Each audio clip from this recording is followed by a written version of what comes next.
أعوذ بالله من الشيطان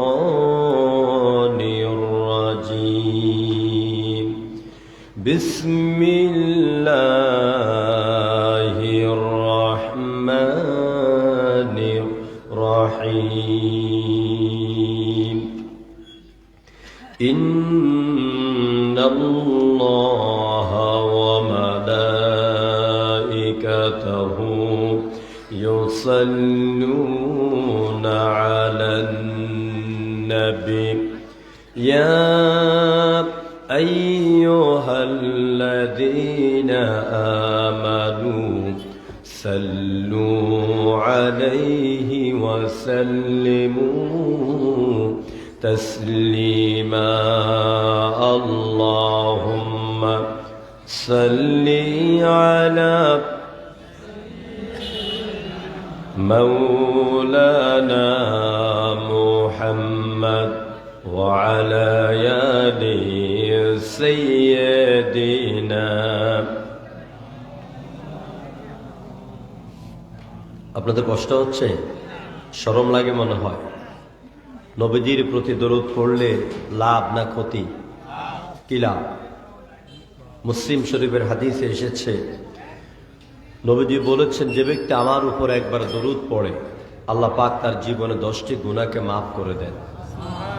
যে ব্যক্তি আমার উপর একবার দরুদ পড়ে আল্লাহ পাক তার উপরে 10টি রহমতকে নাজিল করে দেন। যে ব্যক্তি আমার উপর একবার দরুদ পড়ে আল্লাহ পাক তার মর্যাদার 10টা সিঁড়িকে বাড়িয়ে দেন। আরো জোরে কর না সুবহানাল্লাহ। সবাই পড়ুন, আল্লাহুম্মা সাল্লি আলা মাওলানা মুহাম্মদ ওয়া আলা আলি সাইয়্যিদিনা। বালাগাল উলা বিকামালিহি কাশাফাদ দুজা বিজামালিহি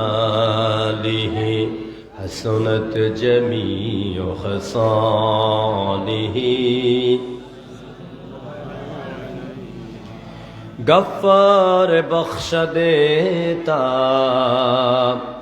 अगर आप इशारा करती मेरा जहाज़ी सिया तूफ़ान से पार होता। बलागल उला जोरे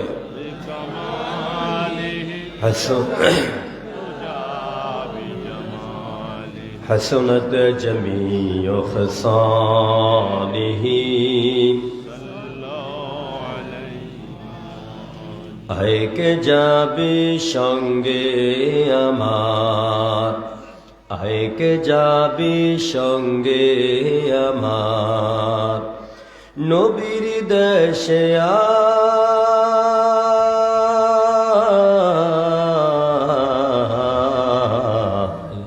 নবীর দেশে যাওয়ার ইচ্ছা আছে আপনাদের? নবীর দেশে যাওয়ার ইচ্ছা আছে? আল্লাহ কবুল করুক। জোরে কর আমিন, জোরে কর আমিন। যেথা মরুর ধুলো মুক্ত হলো, মরুর ধুলো মুক্ত হলো লেগে নবীর পায়। বালাগাল উলা বিকামালিহি কাশাফাদ দুজা বিজামালিহি হাসনাত জামিউ খাসালিহি।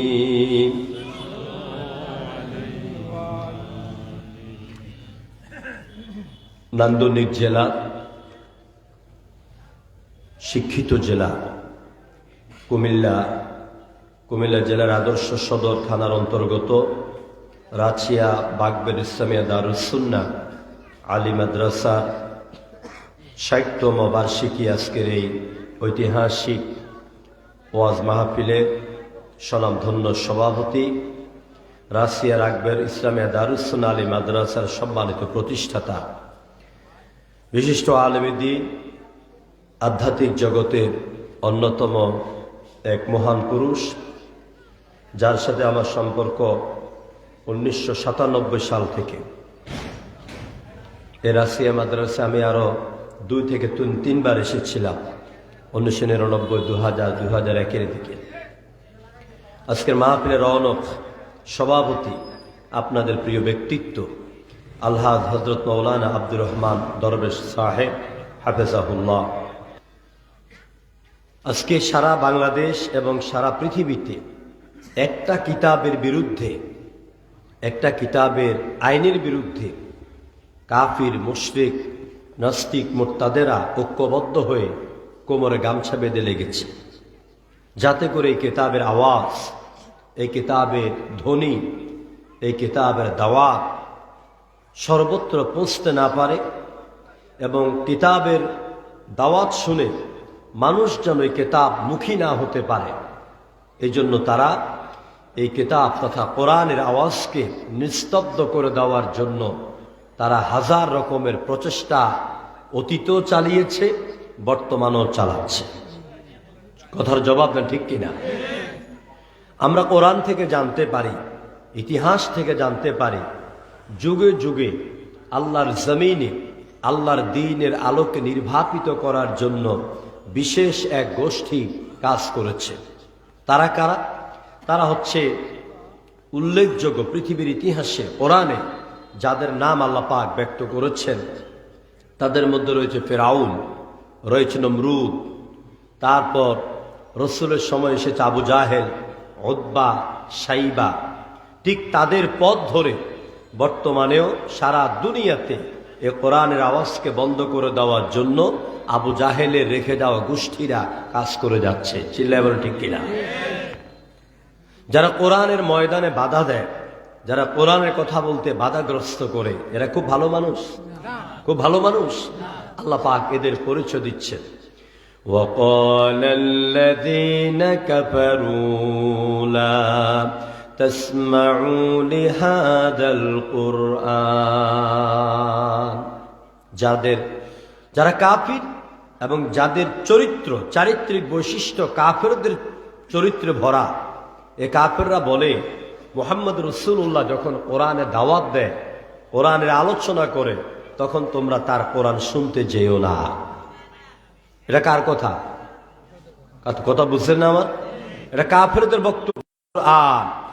কোরআন তোমরা শুনতে যেও না। তাহলে আল্লাহ পাকের এই বাণী দ্বারা, বক্তব্য দ্বারা প্রমাণিত হয় কোরআন শুনতে, কোরআনে মাহফিলের আয়োজন করতে বাধা দেয় কারা? কাফেরেরা। এই ঈমান বা এই ধারণাটা, এই জ্ঞানটা আপনাদের কাছে পরিষ্কার থাকার দরকার যে যারাই কোরআনে মাহফিলে বাধা দিবে, মনে করবেন তারাই আবু জাহেলের আন্ডা বাচ্চা। চিল্লা বলেন ঠিক কিনা? প্রিয় ভাইয়েরা, আসুন, ওরা হাজার চেষ্টা করেছে, কোরআনের আওয়াজকে বন্ধ করে দিতে পেরেছে? কোরআনে কারীম বলছি, ইউরিদুনা লিইউতফিউ নূরাল্লাহি বিআফওয়াহিহিম ওয়াল্লাহু মুতিম্মু নূরিহি ওয়ালাউ কারিহাল কাফিরুন। আমার আল্লাহ পাক বলেন, ওরা চায় ওদের মুখের ফু দিয়া দ্বীনের আলোকে নিভিয়ে দিতে, ইসলামের আলোকে নিভাইয়া দিতে, কোরআন নামক প্রদীপকে নিভাইয়া দিতে, কিন্তু আরশের মালিক আল্লাহ পাক নিজেই দ্বীনের প্রদীপ, নিজের দ্বীনের বাতি নিজে জ্বালিয়েছেন। সুতরাং এটাকে নিভাবার মতন দুনিয়াতে কারো কোনো ক্ষমতা নাই। এটার প্রমাণ হচ্ছে মিশরের জামাল মোহাম্মদ নাসের, তুরস্কের কামাল আতাতুর্ক, ভারতবর্ষের সম্রাট আকবর সেকুলারিজম, ধর্মনিরপেক্ষ মতবাদ তৈরি করে এই কোরআনের আওয়াজকে বন্ধ করতে চেয়েছিল। তুরস্কের কামাল আতাতুর্ক মসজিদের মুয়াজ্জিন কেন আযান দিয়েছে, তার ঘুম কেন ভাঙলো, তাকে ডেকে এনে তার কল্লা ফেলে দিয়েছে। এরপরও কিন্তু কোরআনের আওয়াজ, আযানের ধ্বনি বন্ধ করতে পেরেছে? জনগণ পেরেছে? কথার জবাব দিতে হবে। আপনাদেরকে এখনো কথা বলতে ভয় লাগে? ভয় লাগে কথা বলতে? বিগত 15 বছর 7 মাস 5 দিন আমরা উচ্চ আওয়াজে আমরা কথা বলতে পারি নাই। আবু জাহেলের দোসরেরা আমাদেরকে বিভিন্ন ময়দানে কথা বলতে দেয় নাই। যেরকম ঠিক কিনা? প্রিয় ভাইয়েরা, তাই আজকে আমাদেরকে কথা বলতে হবে, আমাদেরকে কোরআনের পক্ষে উচ্চ কণ্ঠে আমাদের ধ্বনিকে প্রতিধ্বনিত করতে হবে। প্রিয় বন্ধুগণ, কোরআনকে জানতে হবে। আজকে আমরা যে ময়দানে বসে কথা বলছি, রাচিয়া বাগবের ইসলামিয়া দারুস সুন্নাহ আলিম মাদ্রাসা। এই মাদ্রাসাতে কি শিখায়? এই মাদ্রাসাতে প্রধান শিক্ষার বিষয় হলো কোরআন। জোর বলেন কি? কোরআন, হাদিস, ফিকহ, বালাগাত, মানতিক, এগুলি শিখায়। কোরআনের শিক্ষা হচ্ছে পৃথিবীতে সবচেয়ে শ্রেষ্ঠ শিক্ষা। জোরগণ ঠিক কিনা? সমাজে যদি ভালো মানুষ বানাতে চান, সমাজের যদি ভালো নেতা বানাতে চান, যদি দেশকে সুন্দর সুচারুভাবে সুশৃঙ্খলভাবে পরিচালনা করার জন্য কোন নেতাদের হাতে দেশের রাষ্ট্রীয় ক্ষমতা তুলে দিতে চান, তাহলে ভালো মানুষ লাগবে, ভালো এমপি লাগবে, ভালো মন্ত্রী লাগবে, ভালো ডিসি লাগবে, এসপি লাগবে, আইবি লাগবে, আর্মি ইন্টেলিজেন্স লাগবে, সেনা প্রধান লাগবে, যারা কোরআন বুঝে এবং কোরআনের আলোকে জীবন গঠন করে। এদের হাতে যদি আপনি দেশকে তুলে দিতে পারেন, তাহলে আপনি নিরাপদ, দেশের অর্থনীতি নিরাপদ, দেশের শিক্ষা প্রতিষ্ঠান নিরাপদ, দেশের যুব সমাজ নিরাপদ। আর যদি কোরআন অনুসারী নেতৃত্বের হাতে আপনি দেশকে তুলে দিতে না পারেন, তাহলে তারা তাদের ক্ষমতাকে টিকিয়ে রাখার জন্য বিগত 15 বছর 7 মাসে আমরা যা দেখেছি, সমাজের যুবকদেরকে হাতের লাঠির মতন ব্যবহার করার জন্য যুবকদের হাতে মদের বোতল তুলে দেয়, যুবকদের হাতে টাকা তুলে দেয় হোটেলে নারী ভোগ করার জন্য, যুবকদের হাতের মধ্যে পিস্তল তুলে দেয়। যা করার পর ফোন আসবে আমাদের কাছে, 7 খুন মাফ হয়ে যাবে। এভাবে করে আমাদের যুব সমাজগুলিকে ধ্বংসের দিকে নিয়ে গেছে।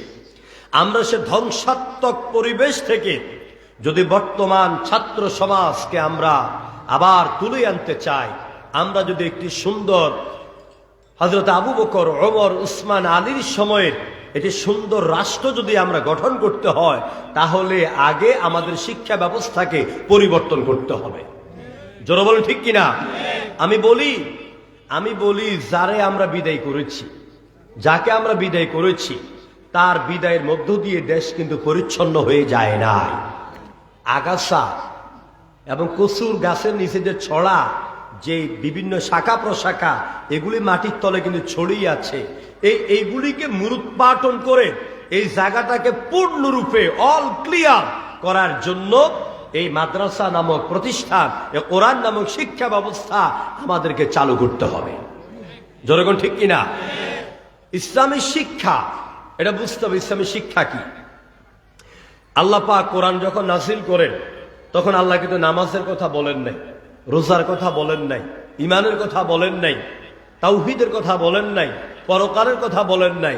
আল্লাহ এট ফার্স্ট আমার রাসূলের কাছে ওহী নাযিল করলেন, ইকরা বিসমি রাব্বিকাল্লাযী খালাক খালাকাল ইনসানা মিন আলাক। ইকরা, read in the name of your lord who has created. পড়ো তুমি তোমার সেই রবের নামে, সেই স্রষ্টার নামে। এখানে আরেকটা সূক্ষ্ম বিষয়, আল্লাহ কিন্তু এখানে বলেন নাই ইকরা বিসমিল্লাহিল্লাযী খালাক, পড়ো তুমি তোমার আল্লাহর নামে, এ কথা কিন্তু বলেন নাই।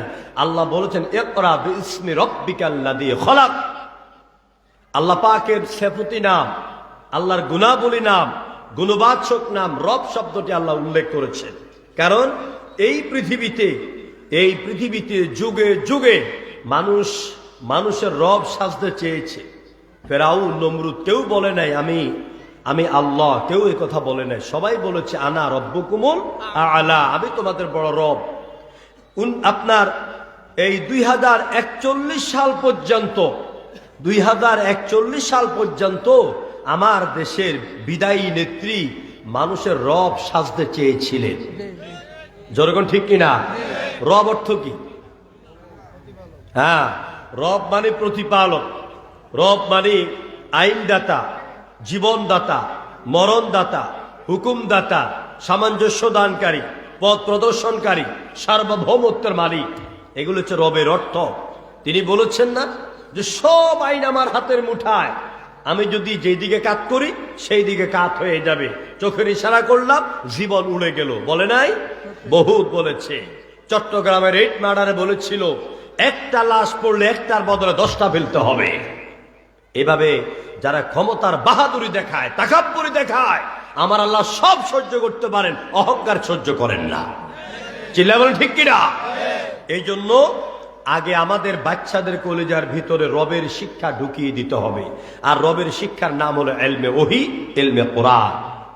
বিশ্বাস করুন বাবারা, যদি আমাদের সন্তানদের ভিতরে আমরা ইলমে ওহী, কোরআনের শিক্ষা ছোট্টকালে ঢুকাই দিতে পারি, এই ছেলে এমপি হওয়ার পরে, মন্ত্রী হওয়ার পরে, ছাত্রনেতা হওয়ার পরে এরা শাহবাগে গিয়া আর এই দেশের আলেম ওলামার মৃত্যু কামনা করবে না।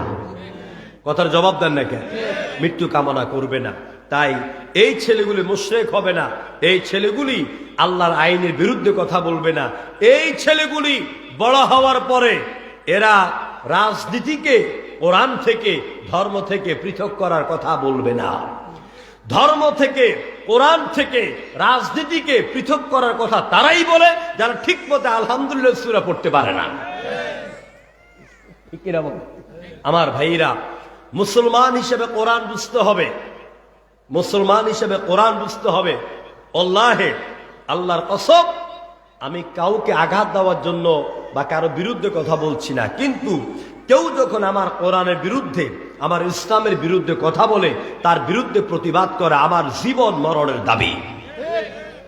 প্রিয় বন্ধুগণ, তো তাহলে আমাদেরকে শিখতে হবে রবের শিক্ষা। আমাদেরকে শিখেছে আগে কি? হাট্টিমাটিম টিম, তাদের খাড়া দুটো শিং, এরপরে কি তারা মাঠে পালে ডিম, সেখানে এগুলি শিখেছে। দেখেন কত বড় মিথ্যা কথা। হাট্টিমাটিম টিম, তাদের খাড়া দুটো শিং, তারা মাঠে পালে ডিম। এখানে এই যে মুরব্বী বাবা আছেন, ওস্তাদুল্লাহ অনেকে আছেন, যাদের মাথা শিং আছে এরা জীবনে ডিম পাড়ে? গরু ডিম পাড়ে? ছাগলে ডিম পাড়ে? কথা কন না কেন? মুরগির মাথায় শিং আছে, হাঁসের মাথায় শিং আছে, ওইগুলো ডিম পাড়ে। আর শিংওয়ালা প্রাণী কখনো ডিম পাড়ে না। আমাদের বাচ্চাদেরকে, আমাদেরকে মিথ্যা কথা শিখেছে। এরপরে শিখাইল কি? আমি শিক্ষা ব্যবস্থার কথা বলছি, যে যদি ওই যে কচু গাছের নিচের সব ছড়া বা সব শাখা প্রশাখা মূলোৎপাটন করে যদি জায়গাকে পরিবর্তন করতে হয়, তা আগে মূল জায়গা পরিবর্তন করতে হবে। সেটা হচ্ছে আমাদের শিক্ষা ব্যবস্থা। এই শিক্ষা ব্যবস্থাকে যদি আমরা পরিপূর্ণ কোরআনের শিক্ষা দিয়ে যদি সাজাইতে না পারি, তাহলে আমাদের দেশে যুগে যুগে এরকম কোরআন বিরোধী বহু নেতা তৈরি হবে। এজন্য তো আমাদের শিখাইলেও কি, আবার খোকন খোকন ডাক পাড়ি, খোকন মোদের কার বাড়ি, আয়রে খোকন ঘরে আয়, দুধ মাখাবা কাকে খায়। তো বাচ্চা কি শিখলো? কি শিখবে এখান থেকে?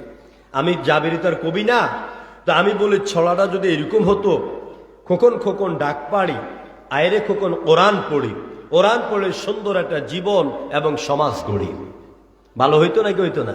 কথার জবাব দেন। ছেলেকে যখন মা এই ছড়াটা পড়াতে যেত, ছোট্ট ছেলে মাকে বলতো, মা কোরআন কি?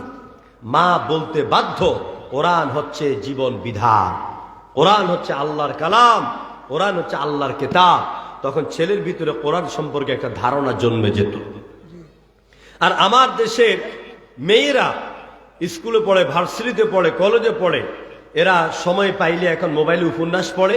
আগের দিনে ইমদাদুল হক মিলন, শেক্সপিয়র, ম্যাক্সিম গোর্কি, এদের বিভিন্ন বইপত্র পড়ে, গল্প গুজব পড়ে এদের পেট পুড়ছে।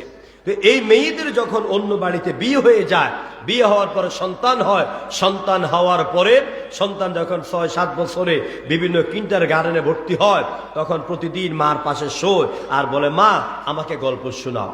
তো মা কি শোনাবে?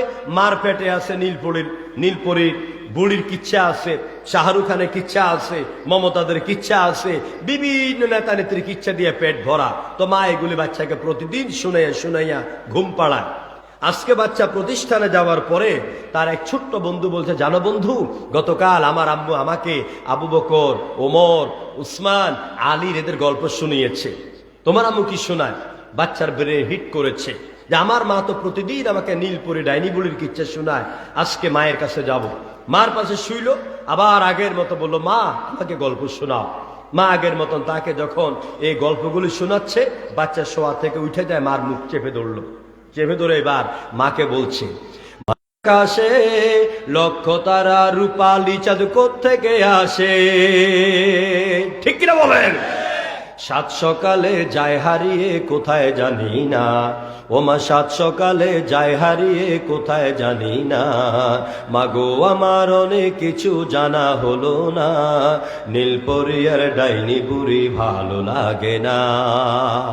মা আমাকে শিখাও, কার হুকুমে পূর্ব দিগন্তে রক্তিম সূর্য উদিত হয়, কার হুকুমে রাতের বেলা রূপালী চাঁদ উদিত হয়, কার নির্দেশে গোলাপের সৌরভ ছড়িয়ে যায়, কে তিনি যিনি হাসনে হেনার সুগন্ধকে ছড়িয়ে দেন, ওই মালিকের পরিচয় আমাকে শোনাও। জোরে করে আল্লাহু আকবার। আমার দেশের মায়েরা বোনেরা যদি নিজেরাও ইসলামী সাহিত্য পড়তেন, ইসলামকে জানতেন, তাহলে সন্তানদেরকে সেই দিকে শিখাতেন। এজন্য আমার ভাইরা, আমার নবী মুহাম্মদ রাসূলুল্লাহ জোরগান সাল্লাল্লাহু আলাইহি ওয়াসাল্লাম, তিনি পৃথিবীতে কেন এসেছেন, আমার নবীর আগমনকে কেন্দ্র করে অনেক কাহিনী, কান্দানো কাহিনী লোকেরা আলোচনা করে, লোকেরা কানতে কানতে অস্থির হয়ে যায়। মূলত আল্লাহ পাক রাসূলকে পৃথিবীতে 4টি কাজের জন্য পাঠিয়েছেন। কয়টা কাজ? 4টা কাজ। দেখুন কোরআন বলছে, আল্লাহ রাব্বুল আলামিন কোরআনে কারীমের ভিতরে বলেন, কামা আরসালনা ফীকুম রাসূলাম মিনকুম ইয়াতলু আলাইকুম আয়াতিনা ওয়া ইউযাক্কিকুম ওয়া ইউআল্লিমুকুমুল কিতাবা ওয়াল হিকমাতা ওয়া ইউআল্লিমুকুম মা লাম তাকুনু তা'লামুন। যেভাবে আমি তোমাদের মধ্য থেকে একজন রাসূলকে পাঠালাম, কে বলতেছেন এই কথা? জোরে কর না আল্লাহ। আল্লাহ নাম নিতে কষ্ট হয় আপনাদের? সবাই বলেন আল্লাহ। মুখটারে গোল করে, একটা হলো আম্মা ডাক, আর একটা হলো আম্মু ডাক। মজা কোনটাতে? আম্মুকে। বাচ্চা যখন আম্মু কইয়া ডাকে, মা বা আব্বু কইয়া ডাকে, মা বাবার কলিজার মধ্যে টান পড়ে যায়। তা আরশের মালিককে লামটাকে ফোর করে, মোটা করে, এরপরে মুখটারে গোল করে সবাই ডাক দেন আল্লাহ। আরো জোরে কোন আল্লাহ। আল্লাহ রাব্বুল আলামিন এই ডাক দিলে কতটা খুশি হন দেখুন। হাদিসে কুদসির ভিতরে এলো, আল্লাহর নবী বলেছেন, আল্লাহ পাক বলেন, আমার কোন বান্দা যদি একা বা সবাই বসে নীরবে নিভৃতে আমাকে একবার আল্লাহ বলে ডাক দেন, আমি তার একবার আল্লাহ ডাকের বিনিময়ে একবার নয়, 2 বার নয়, 70 বার জবাব দিয়া বলি, রাশিয়ার বান্দার আমারে কেন ডাকো? আল্লাহ সব সময় আমার আপনার ডাক শোনার জন্য প্রস্তুত। কারণ আল্লাহু আকবার। লোকেরা মনে করে কেবল সববরত রাত্রিতে আল্লাহ প্রথম আকাশে আসে, না। হাদিসে আসছে আল্লাহ প্রতিটি রাত প্রথম আকাশ, শেষ রাতে প্রথম আকাশে এসে বান্দাদেরকে ডাকেন। কার টাকার দরকার, কার সুস্থতার দরকার, কার শান্তির দরকার, কার বিপদ মুক্তির দরকার, কার ছেলে মেয়ের দরকার, আমি আল্লাহরে বল, আমি আল্লাহ তোর প্রয়োজন শোনার জন্য, মিটাবার জন্য আমি আল্লাহ প্রস্তুত। জোরে করে আল্লাহু আকবার। উদউনি আস্তাজিব লাকুম, আমাকে ডাক, আমি আল্লাহ তোর ডাকের জবাব দিয়ে দিব। জোরে করে সুবহানাল্লাহ। আমার ভাইয়েরা, আল্লাহ পাক বলে, নবীকে আমি তোমাদের মধ্য থেকে পাঠালাম, দায়িত্ব দিলাম, ইয়াতলু আলাইকুম আয়াতিনা, তোমাদের সম্মুখে তিনি আমার আয়াতগুলি তেলাওয়াত করবেন। দেখুন, যার উপরে কোরআন নাজিল হলো তিনি কোরআন তেলাওয়াত করলে কত মজা লাগে। যার উপরে কোরআন নাজিল হচ্ছে তিনি যদি কোরআন নাজিল করেন, কোরআন তেলাওয়াত করেন, তার কণ্ঠ কত মধুর, কত সুন্দর, কতটা হৃদয়ের মধ্যে স্পর্শ করবে। এই জন্য ইতিহাসের মধ্যে পাওয়া যায় বিশ্ব নবীর তেলাওয়াত শুনে আরবের নাখলা নামক জায়গা, মক্কা থেকে 40 কিলোমিটার দূরে, আমি প্রায় বছর সেই আরবের নাখলা নামক জায়গা সৌদি আরবে আমি মাহফিল করি। নাখলা, হাইল, দাম্মাম, জেদ্দা। তো সেই নাখলা নামক জায়গা রসুল যখন তাইফের ময়দান থেকে আসতেছিলেন, তিনি কোরআন তেলাওয়াত করতেছিলেন। বিশ্ব নবীর কোরআন শুনে অসংখ্য জেনারা এসে পড়ে নিয়েছে লা ইলাহা ইল্লাল্লাহু মুহাম্মাদুর রাসূলুল্লাহ। জোরে পড়েন সাল্লাল্লাহু। সবাই জোরে সোরে পড়েন লা ইলাহা ইল্লাল্লাহ। জোরে লা ইলাহা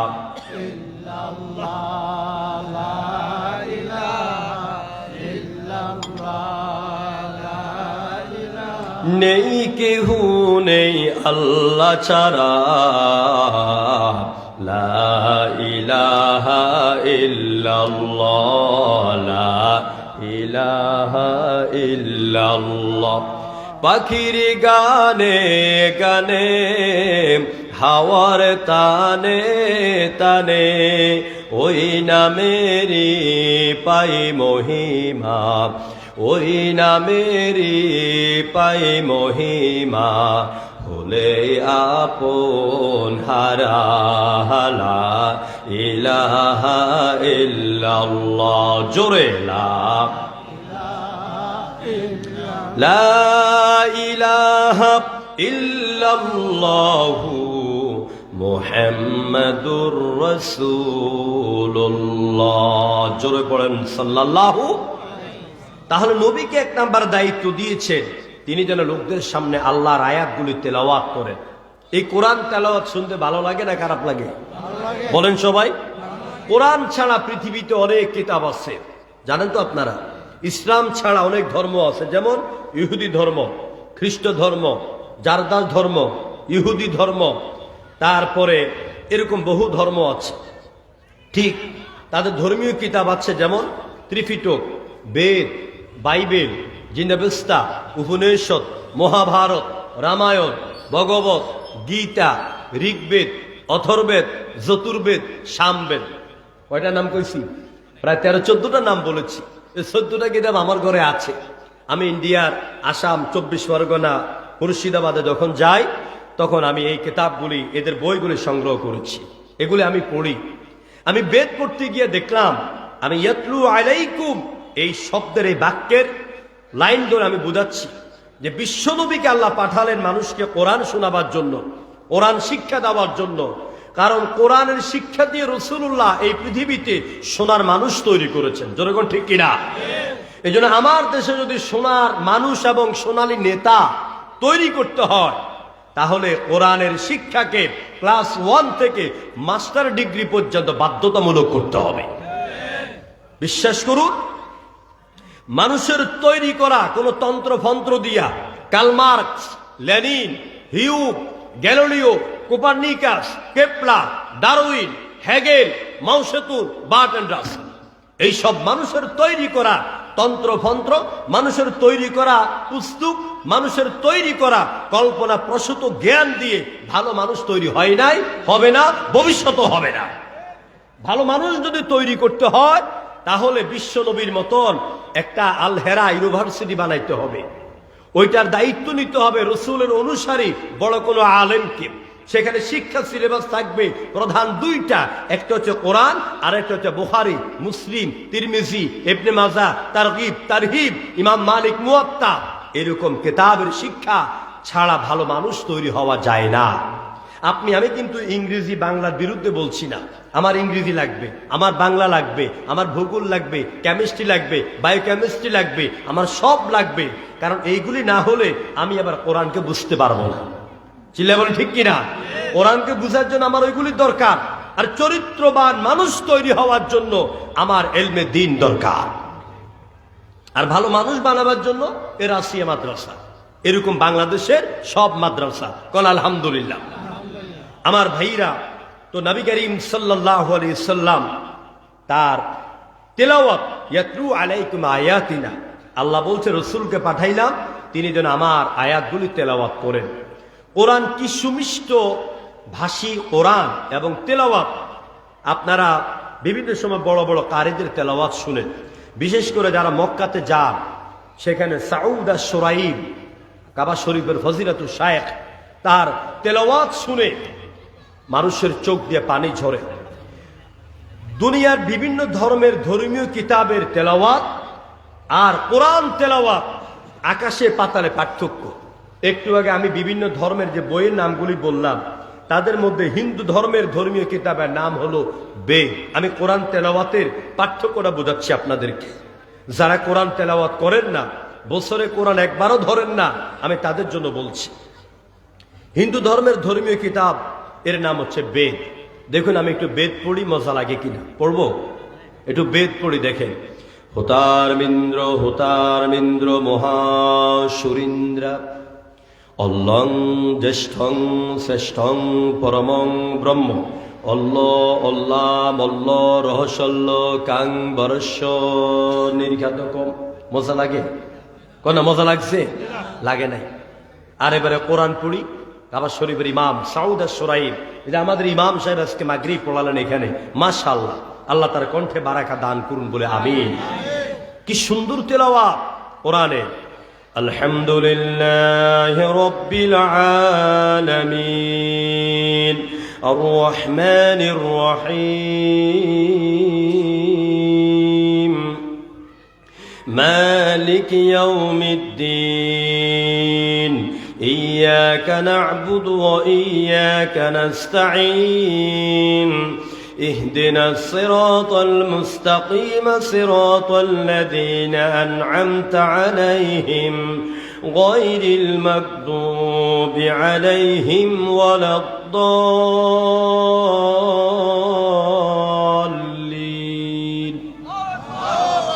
এটা নাম হচ্ছে কোরআন। এটা নাম কি? এটা নাম কোরআন। এই কোরআন শিক্ষা দেওয়ার জন্য, তেলাওয়াত করার জন্য আল্লাহ পাক তার রাসূলকে পাঠালেন। 2 নম্বর দায়িত্ব হচ্ছে ইউযাক্কিকুম, যাতে করে তিনি আমাদের মেমোরিকে, আমাদের ব্রেনকে, আমাদের কলবকে তিনি সাফ করে দিতে পারেন। কি দিয়া? লা ইলাহা ইল্লাল্লাহু মুহাম্মাদুর রাসূলুল্লাহ। লা ইলাহা ইল্লাল্লাহ, বিশ্বনবী ঘোষণা দিলেন। এই লা ইলাহা ইল্লাল্লাহ দিয়ে পৃথিবীতে প্রথম দাওয়াত দেন হযরত নূহ আলাইহিস সালাম। কে দাওয়াত দেন? এই নূহ আলাইহিস সালামের দাওয়াতের পদ্ধতি গ্রহণ করেছেন মুহাম্মদ রাসূলুল্লাহ সাল্লাল্লাহু আলাইহি ওয়াসাল্লাম। লা ইলাহা ইল্লাল্লাহ বলে নূহ আলাইহিস সালাম দাওয়াত দিলেন, কারণ আল্লাহ পাক নূহ আলাইহিস সালামকে একদিকে নবী আর একদিকে রাসূল বানালেন। এই পৃথিবীতে মুসলমান জাতির বাবা কয়জন জানেন? না, মুসলমান জাতির বাবা 5 জন। কয়জন? মুসলমান জাতির বাবা কয়জন? 5 জন। একজন হচ্ছেন আদি পিতা হযরত আদম। সন্দেহ আছে আপনাদের? 2 নম্বরে শরীয়তের পিতা, যার মাধ্যমে শরীয়ত প্রতিষ্ঠিত হয়, প্রচার হয়, শরীয়তের পিতা হযরত নূহ আলাইহিস সালাম। 3 নম্বরে মুসলিম জাতির পিতা হযরত ইব্রাহিম আলাইহিস সালাম। মুসলিম জাতির পিতা রাস্তার মোড়ে মোড়ে মূর্তি বানাইলে হওয়া যায় না। মুসলিম জাতির পিতা ফেসবুকে লন্ডন থেকে ঘোষণা দিলে মুসলিম জাতির পিতা বানানো যায় না। মুসলিম জাতির পিতা হইতে হইলে যোগ্যতা অর্জন করতে হবে। সেই যোগ্যতা কি? মুসলমান জাতির পিতা হইলে আগুনে জ্বলতে হবে, নমরুদের আগুনে জ্বলার মতন ঈমান লাগবে। মুসলমান জাতির পিতা হওয়ার যোগ্যতা অর্জন করতে হলে নিজের ছেলের গলার মধ্যে আল্লাহর সন্তুষ্টির জন্য ছুরি চালিয়ে দেওয়ার মতন ঈমান আর যোগ্যতা থাকতে হবে। মুসলিম জাতির লিল্লাহি তাকবীর। সকল বিধান বাতিল করো, ওহির বিধান চালু করো। আলহামদুলিল্লাহ। বিধান বাতিল করো, ওহির বিধান চালু করো। আলহামদুলিল্লাহ। আল্লাহু আকবার। বলে আলহামদুলিল্লাহ। আমার ভাইরা, তাহলে কয়জনের নাম বললাম? 3 জনের নাম বললাম। মিল্লাত আবিকুম ইব্রাহিম হুয়া সাম্মাকুমুল মুসলিমিন। আল্লাহু আকবার। তোমাদের মিল্লাতের পিতা, তোমাদের জাতির পিতার নাম ইব্রাহিম, আর তোমাদের দ্বীনের নাম হচ্ছে ইসলাম। আমাদের জাতীয় পরিচয় আমরা মুসলমান। যেরকম আলহামদুলিল্লাহ। চতুর্থ নাম্বার পিতা আমাদের রুহানি পিতা, আমাদের আধ্যাত্মিক পিতা মুহাম্মদ রাসূলুল্লাহ সাল্লাল্লাহু আলাইহি ওয়াসাল্লাম। এই জন্য নবীর স্ত্রীগণ আমাদের মা, আমাদের কি মা। পঞ্চম পিতা হচ্ছে আমাদের জন্মদাতা পিতা। তাহলে কয়জন গেল? এর বাহিরে বাবা যদি বানান তাহলে বিপদে পড়ে যাবেন। যেরকম ঠিক কিনা? এর বাহিরে বাবা নাই। তো নবী করিম সাল্লাল্লাহু আলাইহি ওয়াসাল্লাম পৃথিবীতে এসে বললেন, লা ইলাহা ইল্লাল্লাহ, আল্লাহ ছাড়া কোনো ইলাহ নাই। আমি এখন ইলার তাফসির শুরু করলে 2 থেকে 3 ঘন্টা লাগবে। ইলার তাফসির, ইলা কাকে বলে? এই যে আমরা যারা এখানে আছি, আমরা যারা মুসলমান, আমার বেয়াদবি মাফ করবেন, আমরা কিন্তু কেউ জেনে শুনে আমরা কেউ কালেমা পড়ি নাই। আমরা কেউ জেনে শুনে আমরা মুসলমান হই নাই। আমরা মুসলমান হচ্ছে বংশীয় সূত্রে মুসলমান। আব্বা মুসলমান, আম্মা মুসলমান, দাদা মুসলমান, দাদি মুসলমান। আম্মা ইমানদার, আব্বা ইমানদার, আমি ইমানদার ঘরের ইমানদার। লা ইলাহা ইল্লাল্লাহ যদি আপনাদেরকে জিজ্ঞেস করি আপনার অর্থ কি বলবেন? অর্থ কি? আল্লাহ ছাড়া মাবুদ নেই, আল্লাহ ছাড়া উপাস্য নাই, এই তো। আর কি? ইলাহ শব্দের 21টি অর্থ আছে। ইলাহ এনসাইক্লোপিডিয়া ব্রিটানিকার 11তম সংস্করণ, আল লিসানুল আরব নামক অভিধান আর কোরআনের পৃষ্ঠায় পৃষ্ঠায় বিভিন্ন জায়গায় ইলাহ শব্দের বিভিন্ন ক্ষেত্রে অর্থ ব্যবহার হয়েছে। ইলাহ শব্দের এক অর্থ হচ্ছে আশ্রয়দাতা, ইলাহ শব্দের এক অর্থ হচ্ছে আইনদাতা, ইলাহ শব্দের অর্থ হচ্ছে আইনদাতা, ইলাহ শব্দের অর্থ জীবনদাতা, ইলাহ শব্দের অর্থ মরণদাতা, ইলাহ শব্দের অর্থ রিজিক দাতা, ইলাহ শব্দের অর্থ সার্বভৌমত্বের মালিক।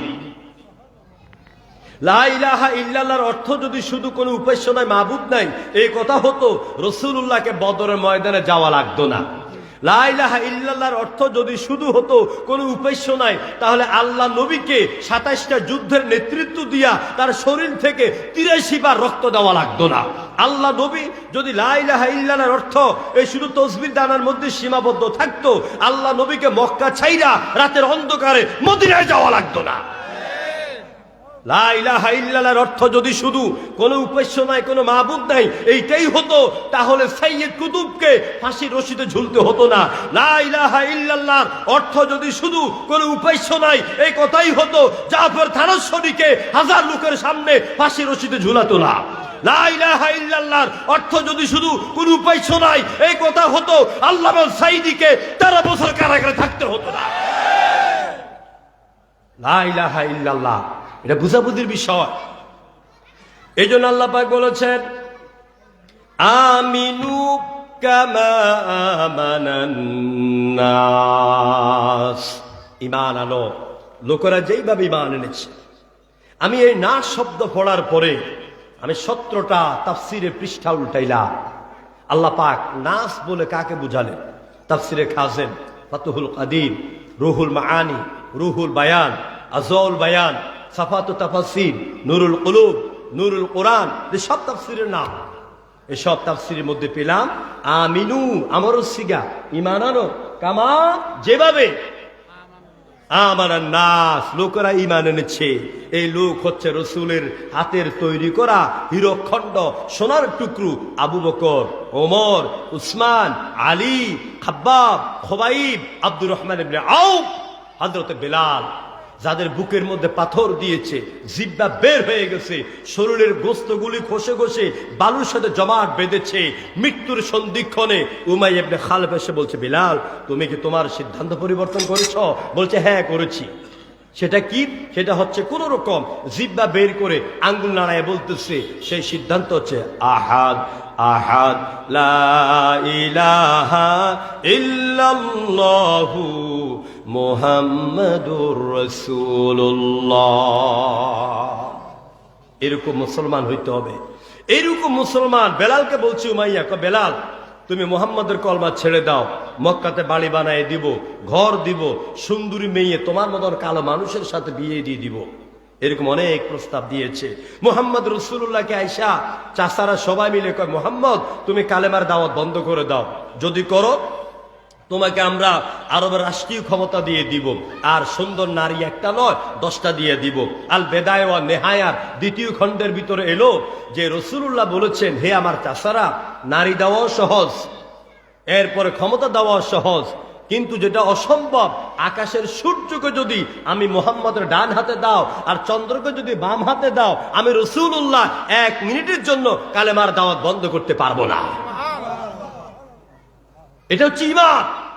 আর আমাদের দেশে বাইতুল মুকাররমের খতিব পদ পাওয়ার জন্য আমরা নিজেরা জান্নাতি লোকের সার্টিফিকেট দিয়ে দিছি। কথা কয় না কা আকল মান কাই সারা বাসস। প্রিয় বন্ধুগণ, দুনিয়া আর আখেরাত এক কথা নয়। সে যাই হোক, আমি বলতেছিলাম আল্লাহ পাক রাসূলকে পাঠালেন লা ইলাহা ইল্লাল্লাহ। মানুষের মগজ ধোলাই করো, যেই মগজে শিরক লুকায়িত, যেই মগজের মধ্যে বেদাত লুকায়িত, যেই মগজের মধ্যে মুশরিকানা লুকায়িত, এগুলিকে ধোলাই করে বলে দাও এই মগজের মধ্যে, এই কলবের মধ্যে আল্লাহ ছাড়া আর কারো গোলামি চলবে না। যেরকম ঠিক কিনা? আমি আপনি ঈমান এনেছি, খুব লক্ষ্য করেন, আমরা ঈমান আনছি, নামাজও পড়ি, রোজাও রাখি, সব করি। মসজিদ থেকে বের হওয়ার পর মানব রচিত মতবাদের হোতা নেতাদের পিছিয়ে পিছিয়ে আমরা দৌড়াই, ঠিক না? আচ্ছা, এর কারণটা কি? এর কারণ হচ্ছে এই যে চায়ের কাপ, এর চায়ের কাপে আমাকে পরিষ্কার করে চা দিলেন বলেই চা আমি পান করতে পেরেছি। কিন্তু চায়ের তলার মধ্যে যদি দুর্গন্ধ ময়লা থাকতো, এটার উপরে যত সুগন্ধি জিনিস রাখেন না কেন, এটাকে পান করা যাবে? যাবে না। অনুরূপ ভাবে আল্লাহ রাসূল এসেছেন ওয়ায়ুযাক্কিহিম, আমাদের ব্রেন, আমাদের কলবকে সাফ করার জন্য। অর্থাৎ মানুষের, এই পৃথিবীর মানুষের কলবের মধ্যে আপনার বাবার পূজা, পীরের পূজা, মূর্তির পূজা, চন্দ্রের পূজা, সূর্যের পূজা, হবলের পূজা, দেবতার পূজা, এরকম শিরকিয়াতের ময়লা এই কলবের মধ্যে লুকায়িত। মানব রচিত মতবাদের ময়লাগুলি কলবের মধ্যে এখানে এগুলি জ্যাম পড়ে আছে। আল্লাহ রাসূল এসে বলছেন, আল্লাহ পাক কোরআনে কারিমে বলেন, কোরআনে কারিমের 3তম পারা আয়াতুল কুরসির শেষ 2য় আয়াত, আয়াতুল কুরসির পরের আয়াতে আল্লাহ পাক বলে দিলেন, ফামান ইয়াকফুর বিত্তাগুতি ওয়া ইউমিন বিল্লাহ। তুমি যদি তোমার আল্লাহকে ইলাহ হিসাবে, রব হিসাবে মেনে তোমার কলবকে সাফ করতে চাও, ফামান ইয়াকফুর বিত্তাগুত, আল্লাহকে জায়গা দেওয়ার আগে আগে তাগুতকে এখানে লাথি মেরে ভাগাইয়া দাও। কথা ঠিক কিনা বলেন? ইয়াকফুর বিত্তাগুত, তাগুত কাকে বলা হয়? ত আলিফ গাইন ওয়াও তা, তাগুত। এই তাগুতের উপরে একটা বিশাল বই আছে। আমি এই সবকিছু দিয়ে এখন আপনার ওই যে র্যান্ডম ডিকশনারি সহ বিভিন্ন ডেফিনিশন এ তাগুতের আছে। এগুলি বুঝাতে গেলে দেরি হবে। আমি শুধু এতটুকু এক কথায় আমার যুবক ভাইদের উদ্দেশ্যে, আপনাদের উদ্দেশ্যে বলবো, তাগুত বলা হয় ওই শক্তিকে যেই শক্তি নিজেও আল্লাহর আইন মানে না, যে শক্তি নিজেও আল্লাহর আইন মানে না, অন্যদেরকে আল্লাহর আইন মানতে বাধাগ্রস্ত করে, বক্তৃতার মাধ্যমে, বিবৃতির মাধ্যমে, পত্রিকার মাধ্যমে, ফেসবুকের মাধ্যমে, টেলিভিশনের টকশোর মাধ্যমে বিভিন্নভাবে বাধা দেয়। এই শক্তিকে বলা হয় কোরআনের ভাষায় তাগুত। কি বলা হয়? তাগুত বলা হয়।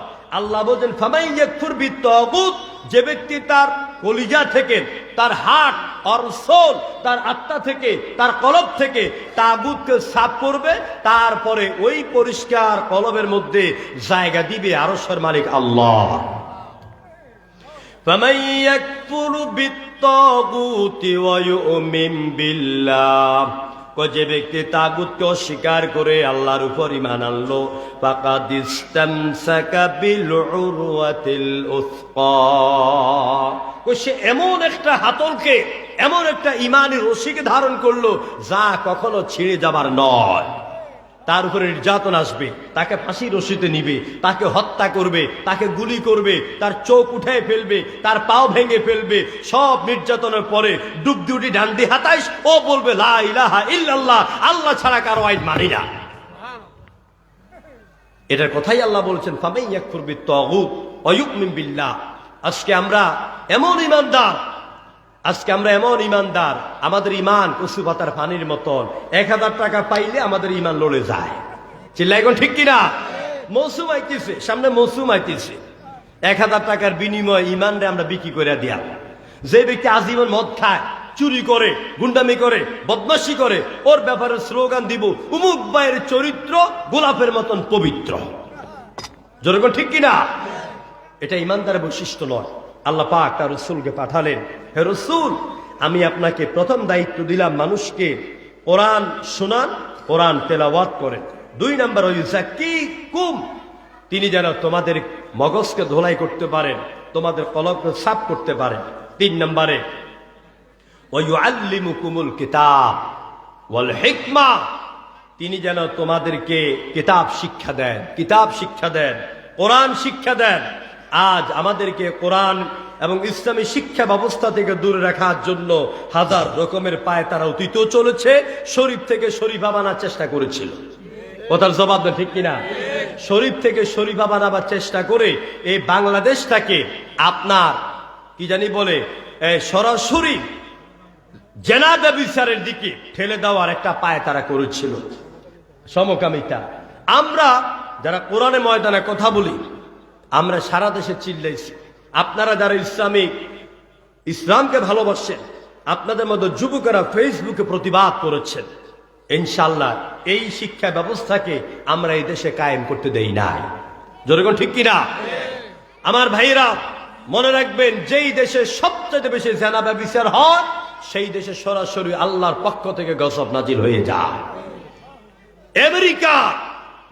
আমেরিকার বিরুদ্ধে আজকে কথা বলতে হয়, আল্লাহ ছাড় দেন, আল্লাহ ছেড়ে দেন না।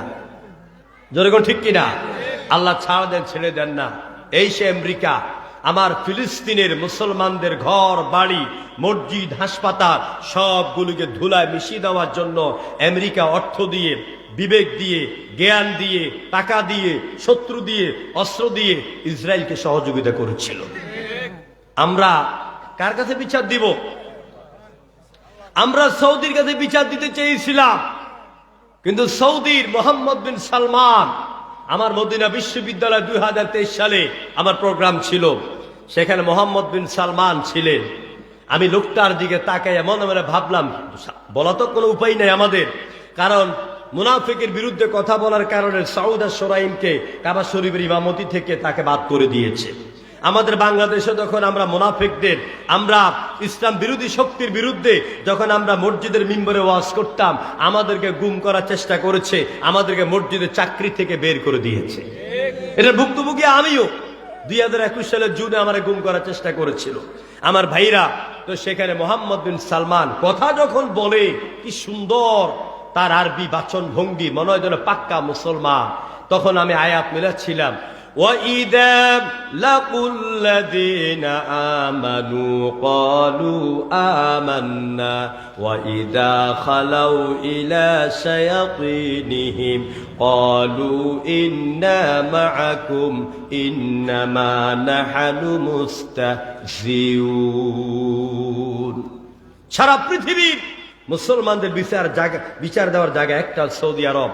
সে সৌদি আরবের মোহাম্মদ বিন সালমান সহ তার গোত্র আজকে ইসরায়েল এবং আমেরিকার পা চাঁদা গোলামে পরিণত হয়েছে। আমার ভাইরা, ফিলিস্তিনের অবস্থা দেখে আমরা কেঁদেছি। আমরা আল্লাহর কাছে বলেছি, সারা বাংলাদেশের মানুষ কেঁদেছে। আল্লাহ পাক কি করলেন? আমেরিকার লস অ্যাঞ্জেলস এবং ক্যালিফোর্নিয়ায় আপনারা দেখতে পাচ্ছেন এখন আগুনে জ্বলতেছে। যেরকম ঠিক কিনা? আগুনে জ্বলে যাচ্ছে। তাদের অত্যাধুনিক সরঞ্জাম, আগুন নিভাবার জিনিস থাকার পরেও তারা আগুন নিভাতে পারছে না। আগুন নিভাইতে গেলে সাপের মতন আগুন তাদেরকে বেড়ায় বেড়ায় ধরে। কারণ লস অ্যাঞ্জেলস এবং ক্যালিফোর্নিয়া পৃথিবীর মধ্যে সবচেয়ে বেশি জেনা ব্যভিচার, প্রতি মিনিটে 4টা জেনা হয়, প্রতি মিনিটে 4টা নারী ধর্ষিতা হয়। ওই জায়গার মধ্যে আল্লাহ পাক গজব ঢেলেছেন। সুতরাং আমাদেরকে বুঝতে হবে যে আমাদের ইসলামী শিক্ষা, কোরআন শিক্ষার বাহিরে অন্য কোনো যে কোনো শিক্ষা দিয়ে যদি আমরা দেশ চালাই বা আমাদের প্রতিষ্ঠানকে আমরা সামনে এগুতে চাই, তাহলে আমাদের সমাজে ভালো মানুষ তৈরি হবে না। আল্লাহ পাক তার রাসূলকে পাঠালেন ভালো মানুষ তৈরি করার জন্য, চরিত্রবান নারী তৈরি করার জন্য, চরিত্রবান যুবক তৈরি করার জন্য কিতাব শিক্ষা দেওয়ার প্রয়োজন আছে। আর কিতাব শিক্ষা দেওয়ার জন্যই রাসূলুল্লাহ এই দুনিয়ার মধ্যে আগমন করেছেন। কোন সুবহানাল্লাহ। আল্লাহ নবী কোরআন দিয়া কি মানের মানুষ তৈরি করেছেন দেখুন। যে ওমর নবীজিকে হত্যা করতে গেলেন, এত বড় জিরু, এত বড় কাফের। আবু জাহেল বলেছে, ওমর তুমি যদি মুহাম্মদকে হত্যা করতে পারো তোমাকে 100 উট পুরস্কৃত করা হবে। ওমর খোপ থেকে তরবারি বের করে বলছে, হে রাসূল আমি মুহাম্মদকে হত্যা করতে পারো, পুরস্কার দিবে তো? হ্যাঁ দিব। হযরত ওমর তরবারি নিয়ে দৌড়ে চললেন আল্লাহ নবীর অনুসন্ধানে।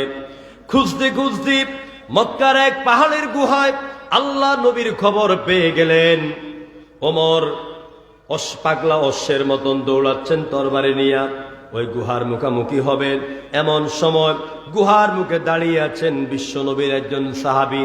তিনি ভিতরে দৌড় দিয়ে গিয়া বলছেন, আসসালামু আলাইকা ইয়া রাসূলুল্লাহ। কাত্তা বেড়েছিল, ওমর এদিকে আসতেছে, হাতে নাঙ্গা তরবারি, না জানি কোন বিপদ হয়ে যায়। আল্লাহ নবী বলছেন, ও সাহাবী তুমি ভিতরে যাও, নিজেদেরকে সংরক্ষণ করো, আমি মুহাম্মদ রাসূলুল্লাহ আমার আল্লাহকে সাথে নিয়ে ওমরের মোকাবেলা করব। নেতা কারে কই দেখে? আমার দেশের নেতারা বলে কুমিল্লা কান্দিরপাড়ে যখন মারামারি হয়, নেতা কয় পিস্তল লাগে নে, ককটেল লাগে নে, অস্ত্র লাগে নে, রক্ত দেওয়ার যা লাগে তোরা দে, আমি কান্দিরপাড়ে 10 তলা বিল্ডিং এ আছি, সমস্যা হইলে আমার ফোন দিবি। যেরকম ঠিক কিনা? এ হলো দুনিয়াবি নেতা। আর বিশ্ব নেতা মুহাম্মদ রাসূলুল্লাহ বলতেন, সাহাবীরা তোমরা নিজেদেরকে সেভ করো, রক্ত দেওয়া লাগে, যুদ্ধ করা লাগে, প্রতিবাদ করা লাগে, আমি মুহাম্মদ রাসূলুল্লাহ এটার মোকাবেলা করব।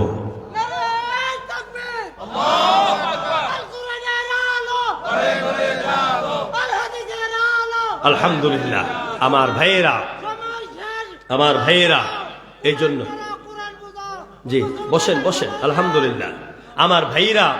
তো যে রাসূল নিজের জীবনের চাইতে উম্মতকে ভালোবেসেছেন, আমাদের হৃদয়ের সব ভালোবাসা উজাড় হয়ে যাচ্ছে রাসূলের জন্য। যখন ঠিক কিনা?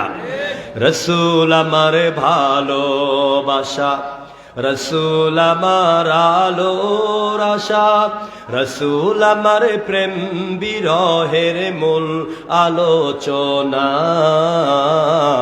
রাসূল আমার কাজে কর্মের অনুপ্রেরণা। যেরকম আল্লাহু আকবার। নেতার মতন নেতা যখন পাই না কোথাও খুঁজে, 1971 সাল থেকে 2025 পর্যন্ত নেতা খুঁজ দিছি।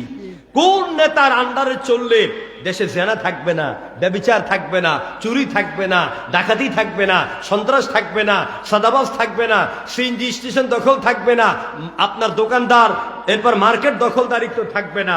আমরা ওইরকম একজন নেতাকে এখনো খুঁজ দিছি। পাইছি আমরা ওইরকম নেতৃত্ব, মসনদে বসা ওইরকম একটা নেতৃত্ব আমরা এখনো পাই নাই। এই জন্য আমাদের বুক ফাটা কান্না। নেতার মতন নেতা যখন পাই না কোথাও খুঁজে, কাঁদি শুধু কাঁদি মোরা এ দুটি চোখে ভুঁজে, তখন আমার মনে কাজে কর্মের অনুপ্রেরণা। আল্লাহু আকবার। আমার ভাইরা, হযরত নবী করিম সাল্লাল্লাহু আলাইহি ওয়াসাল্লাম গুহার মুখে দাঁড়ালেন। ওমর তার গোনা থেকে লাফ দিয়ে নামলো। নবীজি তার সাথে কোনো তরবারিও নাই, কোনো কিছু নাই, ওমরের হাতে তরবারি। আল্লাহ নবীকে হত্যা করে নবীর কল্যাণ নিয়ে চলে যাবে। আল্লাহ নবী ওমরের চেহারা থেকে মাথা থেকে পা পর্যন্ত কয়েকবার তাকালেন। এবার আল্লাহ নবী কি সুন্দর করে ওমরের দিকে তাকায় একটা মুস্কি হাসি দিলেন। ওমর মনে মনে বলে, এটা কি পাগল নাকি? ও দেখতে পাচ্ছে আমার হাতে তরবারি, নিশ্চয় বুঝতে পারছে আমি তার কোনো ক্ষতি করার জন্য এসেছি। ও আমার দিকে তাকায় মুচকি হাসি দিল। ওমর পরবর্তীতে বর্ণনা করেন, আমি মুহাম্মদকে আমার জীবনে অনেকবার দেখেছি, কিন্তু ওই দিন গুহার মুখে আমি যে মুহাম্মদকে দেখলাম, এত সুন্দর ওনার হাসি, এত সুন্দর ওনার চাঁদ মুখ, এত সুন্দর মুহাম্মদ আমি জীবনে কোনোদিন আর দেখি নাই। কি সুন্দর আমার রাসূল। শামাইলে তিরমিজির ভিতরে এসেছে, হুজুরের চুলগুলি কেমন লম্বা, যখন বাবরি চুল রাখতেন এমনি আঙ্গুল ঢুকাইয়া দিতে আর চুলগুলো সিটি হয়ে যেত। হুজুরের চোখের ব্রুগুলি ছিল ব্রু প্লাক করা, হুজুরের চোখের মধ্যমণি ছিল একেবারে মেঘনার জলের কালোর মতন, কুকিলের গায়ে রঙের মতন কালো। হুজুরের নাকটা ছিল সোজা লম্বা, হুজুরের দুইটা ঠোঁট ছিল গোলাপ ফুলের পাপড়ির মতন, দন্ত মোবারকগুলি ছিল এত শুভ্র, এত সাদা। হুজুর যখন হাসি মারতেন মনে হতো যেন শ্রাবণের কালো মেঘের ভিতর দিয়া বিদ্যুৎ চমকাইয়া যেত। ওমর বলছে, আমি রসুলের চেহারার দিকে তাকাইয়া আমার গোটা শরীরটা থরথর করে কাঁপা শুরু করেছে। আমার হাত থেকে তরবারি কাঁপতে কাঁপতে জমিনে ছিটকে পড়ে গেল। এবার নিজেকে আমি সংবরণ করে নিয়ে বললাম, হে মুহাম্মদ, এসেছি তোমাকে হত্যা করার জন্য, কিন্তু তোমার এত রূপালী সুন্দর, এত সুন্দর চেহারা দেখে আমার সব সিদ্ধান্ত পরিবর্তন হয়ে গেল। এত সুন্দর মানুষের গায়ে ফুল দিয়া আঘাত করতে পারে কোন জানোয়ার ছাড়া আর কেউ নয়। এই জন্য আমি তোমাকে হত্যা করব না, এসেছিলাম তোমার কল্যাণের জন্য। এখন আমি আমার কল্যাণটা ইসলামের জন্য, কোরআনের জন্য, আল্লাহ নবীর জন্য, আল্লাহর জন্য ওয়াকফ করে দিলাম। হেদায়েত দেওয়ার মালিক কে? হেদায়েত দেওয়ার মালিক কে? চিল্লা বলেন কে?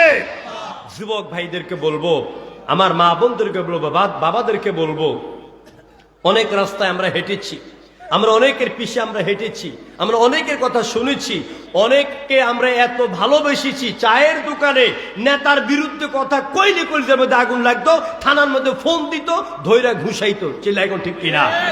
তোমাদের সেই ভালোবাসার মানুষের মেয়ে তোমাদের মতন 2 থেকে 2.5 কোটি কর্মীর রাইখা হেলিকপ্টার দিয়ে ছোঁ করে চলে গেল। তোমাদের কথা চিন্তা করলো না। তাহলে চিন্তা করো, দুনিয়াতে যদি তোমার নেতা নেত্রী তোমাকে এইভাবে ফেলে চলে যায়, কিয়ামতের ময়দানে কি হবে? কিয়ামতের ময়দানে কি হবে?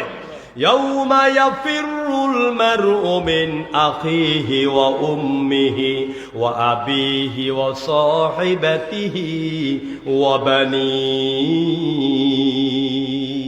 সেদিন ছেলে তার মা থেকে, বাপ তার বেটা থেকে, স্বামী তার স্ত্রী থেকে, ভাই তার বোন থেকে সবাই পলায়ন করবে। প্রিয় বন্ধুগণ, নবী করিম সাল্লাল্লাহু আলাইহি সাল্লাম এই পৃথিবীতে এসে তিনি মানুষকে শিখালেন, এই কিতাব শিখালেন।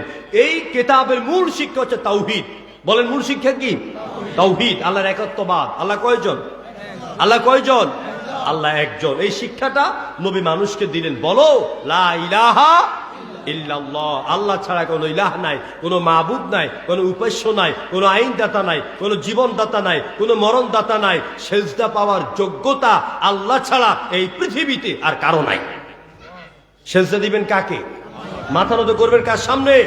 আল্লাহর সামনে। আমাদের মুসলমানদের ঈমান হচ্ছে আল্লাহ এক, আল্লাহ একক, আল্লাহর কোনো শরীক নাই, আল্লাহর কোনো শরীক নাই। কিন্তু যারা এই ঈমানটাকে বুঝে না, যারা তাওহীদের শিক্ষাটাকে ভালোভাবে গ্রহণ করতে পারে নাই, একমাত্র তারাই শিরক করে। যেরকম ঠিক কিনা? হিন্দু, খ্রিস্টান, বৌদ্ধ, পারসিক, জারদাস, যত ধর্ম আছে তাদের একাধিক দেবতা আছে। বিশেষ করে হিন্দু ধর্ম ভাইরা যারা হিন্দু ধর্ম পালন করেন, তাদের প্রত্যেকটা দেবতার স্ত্রীলিঙ্গ আছে। যেমন ঈশ্বরের আছে ঈশ্বরী, পরমেশ্বর পরমেশ্বরী, ব্রহ্মা সাবিত্রী, কামদেব কামদেবী, নারায়ণ নারায়ণী, শিব দুর্গা, দেবের আছে দেবী। আর আমাদের আল্লাহর কি আছে? লা ইলাহা ইল্লাল্লাহ, আল্লাহ ছাড়া কোনো ইলাহ নাই। দেখুন নবী করিম সাল্লাল্লাহু আলাইহি সাল্লাম মানুষকে এই তাওহীদের শিক্ষা দিলেন। কুল হুয়াল্লাহু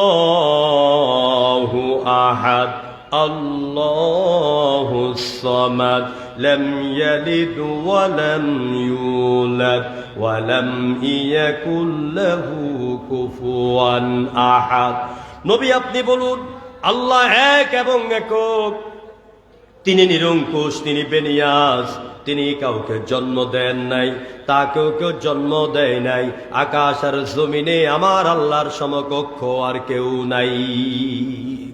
নবী করিম সাল্লাল্লাহু আলাইহি সাল্লাম এই পৃথিবীতে এসে মানুষের কোরআন শিখালেন, মানুষের ব্রেন ওয়াশ করলেন, মানুষকে কিতাবের মূল শিক্ষা দিলেন তাওহীদ, 2 নাম্বার শিক্ষা দিলেন রিসালাত, 3 নাম্বার শিক্ষা দিলেন আখিরাত।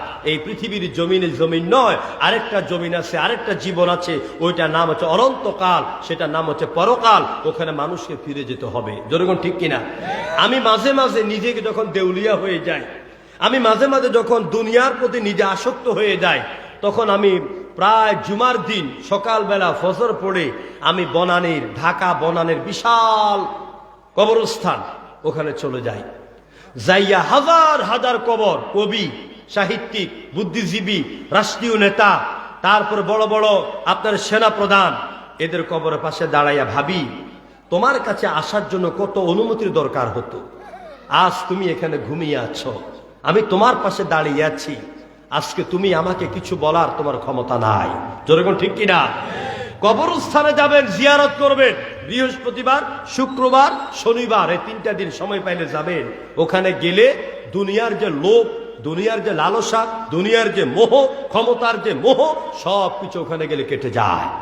কারণ এরাও তো আমার মতো রক্ত মাংসের মানুষ ছিল, আজকে তারা এখানে শুয়ে আছে, আমাকেও একদিন এখানে শুইতে হবে। প্রিয় ভাইরা, নবী করিম সাল্লাল্লাহু আলাইহি সাল্লাম তিনি মানুষকে এই কোরআন থেকে বিষয়গুলো শিখালেন। ওয়াল হিকমা, জ্ঞান বিজ্ঞানের জগতে মানুষকে পদার্পণ করতে হবে, পদচারণা করতে হবে। জ্ঞান বিজ্ঞানের জগতে যত বেশি আমরা পদচারণা করতে পারবো, তত বেশি আমরা ইসলামের দাওয়াতকে এগিয়ে নিতে পারবো। যেমন এই মোবাইল, এটারে আমি আমার ভাষায় কোনো কোনো সময় বলি শয়তানের বাক্স, আবার এইটাকে বলি এটা জান্নাতে যাওয়ার একটা পথ।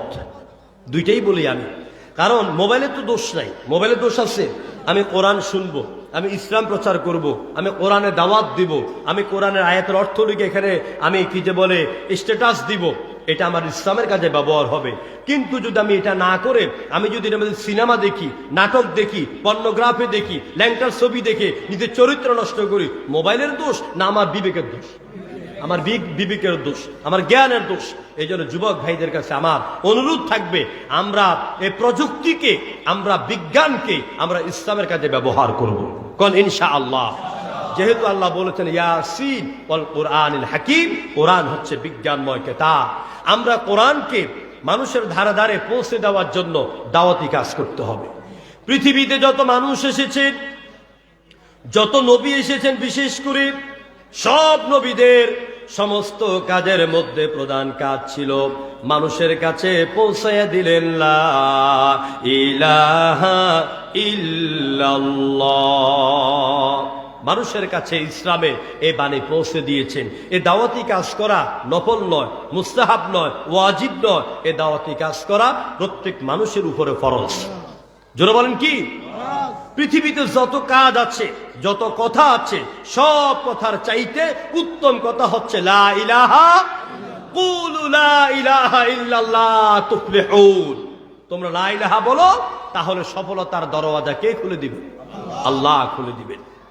কোরআনে কারীম আরো বলছি, ওয়ামান আহসানু কাওলাম মিম্মান দাআ ইলাল্লাহি ওয়া আমিলা সালিহান ওয়া ক্বালা ইন্নানি মিনাল মুসলিমিন। তার কথার চাইতে কার কথা উত্তম হতে পারে? যে ব্যক্তি আল্লাহর উপর ঈমান আনে, ভালো কাজ করে, মানুষকে আল্লাহর দিকে ডাকে, আর বলে আমি একজন মুসলমান। আমাদের কাজ হবে এইটা, নিজে নামাজ পড়বো, আরেক ভাইকে মসজিদে ডাকবো। মনে থাকবে ইনশাআল্লাহ। আমি সুদ খাবো না, আরেক ভাইকে যে ভাই সুদ খায় ওরে আমি বুঝাইয়া কোরআন দিয়ে বুঝাবো, বা কোনো আলেমের কাছে নিয়ে যাব, সুদ খাওয়া হারাম, এই গুনাহের কাজ করা যাবে না। আপনাদের এলাকায় মানে সুদ দুধ নাই আছে? সুদে কারবার আছে? আহারে, সুদ যারা খায়, সুদ যারা দেয়, সুদ যারা নেয়, এই সুদ যারা দেয় না সবাই সমান পাপী। পাপ কেমন? সুদের গুনার ব্যাপারে 70টি হাদিস এসেছে, 70টি হাদিসের মধ্যে 70টি গুনাহ এসেছে।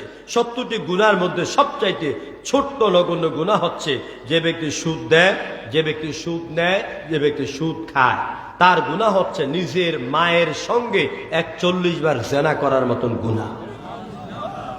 এই গুনার কাজ করবেন না। আপনি টাকা পয়সা ধন সম্পদ কার জন্য বাড়ান? কাকে দিয়ে যাচ্ছেন? আপনি যাকে দিয়ে যাচ্ছেন আজকে মরে যাবার পরে এমন সন্তান আছে, অনেক সন্তানরা বাবার কবরের পাশে এসে দোয়া করা তো দূরের কথা, বাবার কবরের দিকে তাকাইয়া পেশাবও করে না। আপনি এমন সন্তানকে দিয়ে যাচ্ছেন ধন সম্পদ। এই জন্য সন্তানদের জন্য, পরিবারের জন্য আখিরাতকে ধ্বংস করেন না। এটা আপনাদের কাছে আমার একটি আবেদন, একটি নিবেদন, একটি দাওয়াত। প্রিয় বন্ধুগণ, শেষ কথা হচ্ছে আমার প্রিয় মাতৃভূমি এটা আল্লাহর ওলির জমিন। জোরেগণ ঠিক কিনা? এটা অলিউল্লাহর জমিন। শাহজালাল, শাহপরান, শাহ মাকদুম আমার ভাইয়েরা, শাহ মাকদুমের দেশ হচ্ছে আমার বাংলাদেশ। জোরেগণ ঠিক কিনা? অসংখ্য আমরা কিন্তু অলি আল্লাহর বিরোধী না, আমরা অলি আল্লাহর বিরোধী না। যারা এই অলি আল্লাহদের খেদমতের মাধ্যমে, কওমি মাদ্রাসার মাধ্যমে, আলিয়া মাদ্রাসার মাধ্যমে, হক্কানি পীরদের খেদমতের মাধ্যমে এই দেশে ইসলাম প্রচার হয়েছে। কিন্তু যারা অলির নামে, পীরের নামে ভণ্ডামি করে মানুষের ঈমান চুরি নয় ডাকাতি করে, আমরা তাদের জম। চিলাইগো ঠিক কিনা? আমরা আমাদের দেশটাকে শিরক বেদাতের আখড়ার হাতে তুলে দিতে পারি না। আমরা আমাদের মুসলমানদের ঈমানকে আমরা ধ্বংস হতে দেব না। আমরা আপনাদেরকে বুঝাবো, আপনি বুঝেন যে আসলে কোরআন হাদিস মতে ইনি কথা বললেন কি না। আপনি টাকার দরকার, পয়সার দরকার, সুস্থতা দরকার, জ্ঞানের দরকার, পরিবারের উন্নতির দরকার, ছেলে মেয়ের উন্নতির দরকার, আপনার সুস্থতা দরকার, ভালো স্বাস্থ্যের দরকার, আপনি চাইবেন কার কাছে? আল্লাহর কাছে চাইবেন। কিন্তু আপনি যদি ভুল করে বিভিন্ন বাবার দরবারে দৌড়াইয়া সেজদা দেন, লাল মুরগি, কালো মুরগি, ছাগল দেন, মোমবাতি দেন, আগরবাতি দেন, টাকা পয়সা দেন, এগুলি কই বেশি? মরা মানুষ কি আপনার এগুলি খাইতে পারে? বলে না খাইতে পারে। আপনি ওখানে দেন কেন? আপনি মসজিদে দেন, আপনি মাদ্রাসায় দেন, বিধবা মহিলার কাজে সহযোগিতা করেন, এটি মেয়েকে বিয়ের ক্ষেত্রে সহযোগিতা করেন, মাদ্রাসা এক সেট বুখারী কিনে দেন, মুসলিম কিনে দেন, এগুলি সদকায়ে জারিয়া। আপনি মরে যাওয়ার পরে এগুলির সওয়াব আপনার কবরে যেতে থাকবে। আর যেইগুলি আপনি ভণ্ডদের মাজারের মধ্যে দেন, কিন্তু ফান্ডা আছে যারা গাঁজা খায়, যারা মদ খায়, এগুলি আপনার এগুলি খাইয়ে তার পেট মুচপোটা করে। আমার ভাইরা, এই জন্য আমাদের সময় এসেছে, এটা অলিউল্লাহর জমিন। এই অলিউল্লাহর জমিনকে রক্ষা করার জন্য আমাদেরকে ঈমানি চেতনা জাগ্রত হতে হবে। এই অলি আল্লাহর বাংলাদেশ, এই শহীদ গাজীর বাংলাদেশ, রহম করুন আল্লাহ, রহম করুন আল্লাহ। জোরে ঠিক কিনা? এই অলি আল্লাহর বাংলাদেশ, এই শহীদ গাজীর বাংলাদেশ, রহম করুন আল্লাহ, রহম করুন আল্লাহ। আল্লাহ আপনার প্রেমে শহীদ যারা, আমরা তাদের বংশধর, আমরা তাদের বংশধর, তাদের পথে কবুল করুন আল্লাহ, কবুল করুন আল্লাহ। রাজি আছেন আপনারা? রাজি আছেন? আমার এই অলিউল্লাহর বাংলাদেশটাকে আমরা আগামী দিনে কোরআনের রং দিয়ে মাখাতে চাই। যেরকম ঠিক কিনা? আমরা কোরআনের রং দিয়ে মাখাতে চাই। আমরা ইসলামের আলো দিয়া আমরা এই দেশটাকে আলোকিত করতে চাই। আবু সাইদ মুগ্ধ রক্ত দিয়েছে। আমি গত বুধবারে আপনার রংপুর কুড়িগ্রাম বুরুঙ্গামারি থেকে যখন মাহফিল করে আসতেছিলাম, তখন আমি আমার ড্রাইভারকে বললাম, আবু সাইদ মুগ্ধ, এরা রক্ত দিয়ে, আমার বোনেরা রক্ত দিয়ে আমাদের কাছে যেন বার্তা দিয়ে গেছেন, আমরা এক জালিম থেকে দেশকে মুক্ত করার জন্য রক্ত দিলাম। আগামী দিনে কোন জালিমের হাতে বাংলাদেশকে ছেড়ে দেওয়া যাবে না। আগামী দিনে এই বাংলাদেশের সংসদের 300টা স্পিকার, 300টা চেয়ার কোরআনের রঙে রঙিন করতে হবে। চিল্লা বলেন ঠিক কিনা? আমরা ইংরেজদের শোষণ দেখেছি, আমরা আইয়ুবের শাসন দেখেছি, আমরা শেখ মুজিবের ভাষণ শুনেছি, আমরা জালিমের শাসন দেখেছি, অত্যাচার দেখেছি, অনেক গোড়ার ডিম, অনেক আন্ডা বাচ্চা, সব গোড়ার ডিম দেখা শেষ। আগামী দিনের বাংলাদেশ হবে ইসলামের বাংলাদেশ। চান কিনা আপনারা? মন থেকে চান কিনা? না শুধু যে কোন যারা ইমানের জোরে সত্যিকারে কোরআনের একটা বাংলাদেশ দেখতে চান, তারা দুহাত তুলে আমার আল্লাহকে দেখান।